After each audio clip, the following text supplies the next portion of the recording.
बिस्मिल्लाहिर्रहमानिर्रहीम।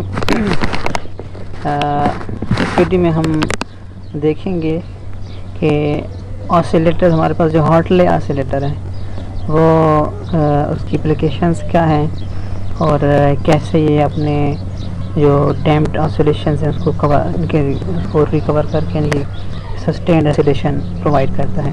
बेसिकली इसकी एप्लीकेशन जो है वो कम्युनिकेशन सिस्टम के अंदर इसकी एप्लीकेशन है। हम जिस तरह हम पहले भी देख चुके हैं इसको पिछले लैब्स के अंदर। यहाँ पे मैंने वैसे एग्जांपल के तौर पर थोड़ा सा ज़्यादा समझ आ जाए, ये एक मैसेज सिग्नल है। फॉर एग्जांपल यूँ समझिए कि मैं जब बोल रहा हूँ तो जो वॉइस वेव्स या वॉइस सिग्नल जनरेट हो रहे हैं उस तरह का एक सिग्नल है। ये कैरियर फ्रिक्वेंसी, कैरियर सिग्नल या कैरियर फ्रिक्वेंसी है, कैरियर सिग्नल है जो इनकी कांस्टेंट मैग्नीट्यूड और कांस्टेंट फ्रिक्वेंसी, और इसकी फ्रिक्वेंसी ऑडियो सिग्नल से या जो आपका मैसेज सिग्नल होता है उससे इसकी फ्रिक्वेंसी ज़्यादा होती है। तो आप क्या कहते हैं कि अपने कैरियर फ्रिक्वेंसी को, कैरियर सिग्नल को इस तरह मॉड्यूलेट या मॉडिफाई या वेरी करते हैं कि आपका मैसेज सिग्नल उसके अंदर यानी कि आ जाए।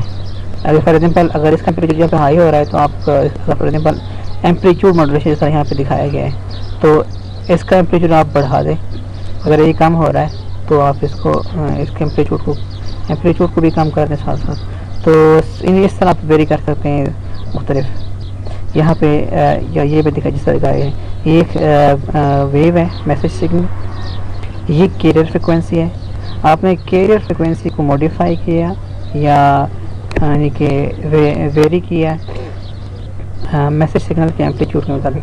जब एम्पलीट्यूड हाई है तो एम्पलीट्यूड हाई हो रहा है, जब एम्पलीट्यूड लो हो रहा है तो लो हो रहा है। इसके यहाँ पे फिर हाई फिर लो और फिर एक हाई होते जा रहा है। तो कहने का मतलब ये है कि इस तरह आप एम्पलीट्यूड, इस तरह फ्रिक्वेंसी मॉड्यूलेशन भी पॉसिबल है कि आप फ्रिक्वेंसी को वेरी करें। लेकिन इसमें जो मेन हमारे टॉपिक से रिलेटेड चीज़ें वो ये कैरियर फ्रिक्वेंसी है, क्योंकि हम इससे पहले अभी हम देख चुके जब हमारे पास देख रहे थे कैपेसिटर इफेक्ट कि कैपेसिटर जो है जब एक चार्ज हो रहा होता है या ऑसिलेटरी सर्किट के अंदर, दूसरा इंडक्टर डिस्चार्ज होता है। इंडक्टर जब की चार्ज हो रहा है तो कैपेसिटर डिस्चार्ज हो रहा है। और इसके अंदर जो इन दोनों के अंदर जो यानी कि नॉन आइडियलिटी या जो रेजिस्टेंस है उसकी वजह से आहिस्ता आहिस्ता इसका मैग्नीट्यूड कम होता है, डाई आउट हो जाता है, ज़ीरो पे आ जाता है। हमें इस तरह की वेव्स चाहिए। तो ये कैसे पॉसिबल है? तो इसके लिए हार्टले ऑसिलेटर के अंदर एक एम्पलीफायर लगाया गया है कि जितना इसके अंदर लॉस हो रहा है वो कवर करके दोबारा नहीं फीडबैक पे जितना लॉस हो रहा है तो उसको रिकवर करने के लिए एम्पलीफायर लगाए और फिर वो दोबारा इसके इनपुट को दे रहा है। फिर जो लॉस हो रहा है फिर एम्पलीफायर करके दे रहा है। तो ये डाई आउट होने के बजाय एक सस्टेन्ड ऑसिलेशन आपको प्रोवाइड करता है हार्टले ऑसिलेटर। इसको हम उसको भी देख चुके हैं। जो हमारे पास ये एक कैपेसिटर सिंपल ऑसिलेटरी सर्किट है, इसको जब मैं रन करता हूँ तो आप इसको देखें कि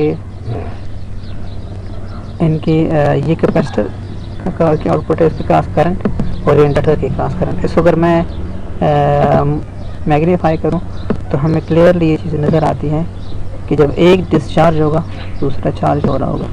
अब ये येलो कलर में क्या है, रेड कलर में क्या है, जब ब्लू कलर में करंट, एक करंट जो पास हो रहा है उसमें इंडक्टर के क्रॉस, तो वो जब वो डिस्चार्ज हो रहा है तो उस दौरान कैपेसिटर चार्ज हो रहा होता है। तो इस तरह आहिस्ता आहिस्ता ये यानी कि जब मैं इसको देखूं यानी कि जब एक चार्ज हो रहा है तो दूसरा डिस्चार्ज हो रहा है, जब दूसरा चार्ज हो रहा है तो पहले वाला डिस्चार्ज हो रहा होता है। तो इस तरह आहिस्ता आहिस्ता, और इन दोनों के रेजिस्टेंस की वजह से, इन दोनों रेजिस्टेंस की वजह से क्या होता है कि ये Aahista Aahista finally die out हो जाता है।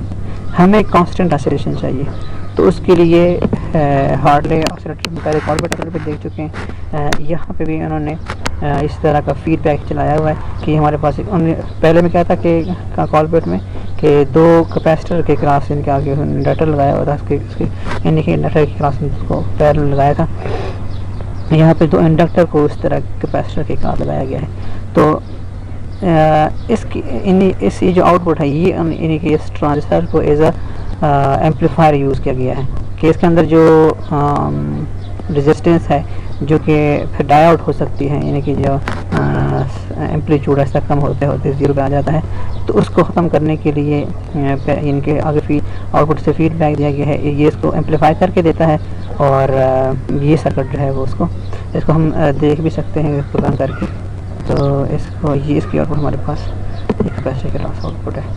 इसको अगर हम देखें तो ये कांस्टेंट मैग्नीट्यूड की, यानी कि यहाँ पे जब इसका मैग्नीट्यूड कांस्टेंट हो जाता है, ये देखें इसका मैग्नीट्यूड कांस्टेंट हो जाता है, उसके बाद फिर डायोड नहीं होता।